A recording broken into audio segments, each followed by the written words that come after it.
तो न्यूयॉर्क शहर की राजनीति में ना एक बिल्कुल नया चैप्टर शुरू हो गया है।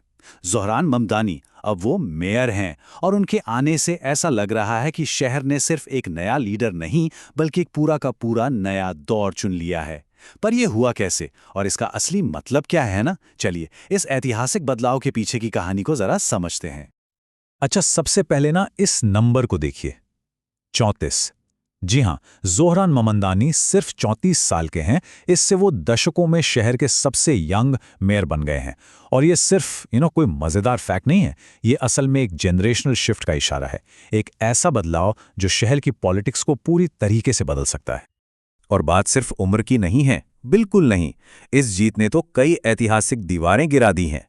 वो न्यूयॉर्क शहर के पहले मुस्लिम मेयर हैं और इस कुर्सी पर बैठने वाले पहले साउथ एशियन भी।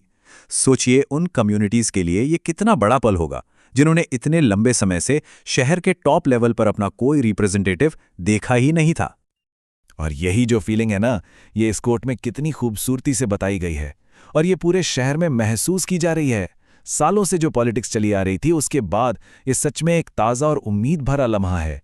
ये एक रिमाइंडर है कि हाँ, बदलाव मुमकिन है। तो चलिए इस हिस्टोरिक जीत का मतलब क्या है, इसे थोड़ा और डीप में समझते हैं। देखिए, ये सिर्फ एक पॉलिटिकल चेंज नहीं है, ये तो शहर की रूह में एक बदलाव जैसा है। ये उन कम्युनिटीज के रिप्रेजेंटेशन का सिंबल है जिनकी आवाजें अक्सर अनसुनी रह जाती थी। तो सवाल यह है कि इस पॉलिटिकल भूचाल के पीछे कौन था, कौन से वोटर्स थे जो इस बदलाव की लहर लेकर आए।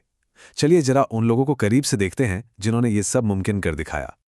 इस जीत का क्रेडिट जाता है नए वोटर्स को। और ये सिर्फ कोई कैची सा फ्रेज नहीं है, ये असल में यंग लोगों का, इमिग्रेंट्स का और उन सब लोगों का एक असली गठबंधन है जो पहले पॉलिटिक्स से कटा-कटा सा महसूस करते थे। पर इस बार वो चुप नहीं बैठे, वो एक डिसाइडिंग फोर्स बनकर सामने आए। मत्तानी के कैंपेन ने यंग वोटर्स की एक जबरदस्त लहर को मोबिलाइज किया। लेकिन शायद इससे भी बड़ी बात यह है कि उन्होंने उन न्यूयॉर्कर्स को भी इंस्पायर किया जो पहले पॉलिटिक्स की तरफ देखते भी नहीं थे। उन्होंने ये यकीन दिलाया कि उनकी आवाज की भी वैल्यू है, वो मैटर करती है। अब देखिए, इन नए वोटर्स तक पहुंचने के लिए कोई ट्रेडिशनल पॉलिटिकल कैंपेन तो काम करने वाला नहीं था, जाहिर है। तो ममदानी की टीम को एक बिल्कुल अलग रास्ता अपनाना पड़ा। एक ऐसा मैसेज बनाना पड़ा जो सीधे उन लोगों की चिंताओं और उनके सपनों से बात करे जिन्हें वो अपने साथ लाना चाहते थे। तो ये कैंपेन 3 मेन पिलर्स पे टिका था। पहला, अफोर्डेबिलिटी, मतलब एक ऐसे शहर में सस्ता रहन सहन जहां किराए आसमान छू रहे हैं। दूसरा, क्लाइमेट जस्टिस, एक ऐसे शहर के लिए जो बढ़ते सी लेवल से सीधे खतरे में है। और तीसरा, इंक्लूसिव रिप्रेजेंटेशन, एक ऐसे शहर के लिए जो पूरी दुनिया की डाइवर्सिटी का घर है। और ये सिर्फ पॉलिटिकल स्लोगन नहीं थे, ये असली लोगों के असली मुद्दे थे। और यही वो सबसे ज़रूरी पॉइंट है जो इस कैंपेन को बाकियों से अलग करता है। ये सिर्फ वादों के बारे में नहीं था जो अक्सर टूट जाते हैं। ये जो टिपिकल पॉलिटिकल दांव पेच होते हैं ना, उनसे क्लियर ब्रेक था। वो बंद कमरों वाली डील्स, नेगेटिव अटैक्स जो अक्सर इलेक्शन में हावी रहते हैं, ये उन सब से अलग था। ये एक अलग किस्म की पॉलिटिक्स का ऑफर था। और ये जो फर्क है ना, वो यहां साफ दिखता है। देखिए, जहां ट्रेडिशनल पॉलिटिक्स अक्सर लेन देन वाली होती है, पॉलिटिकल कैलकुलेशन पर चलती है, वहीं ममदानी का अप्रोच बिल्कुल अलग था। ये करुणा पर, लोगों की बात सुनने पर और ईमानदारी पर बेस था। ये सिर्फ पॉलिसी बदलने का वादा नहीं था, बल्कि सरकार चलाने के तरीके को ही बदलने का वादा था। ये जो कोट है ना, ये इस पूरी सोच का सार है।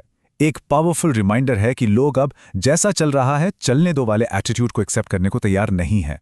ये एक तरह का ऐलान है कि बिजनेस एज यूजुअल अब नहीं चलेगा।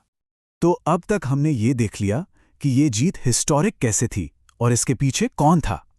अब चलिए आखिरी हिस्से पर आते हैं और समझते हैं कि इस जीत का शहर के फ्यूचर के लिए बड़ा मतलब क्या है।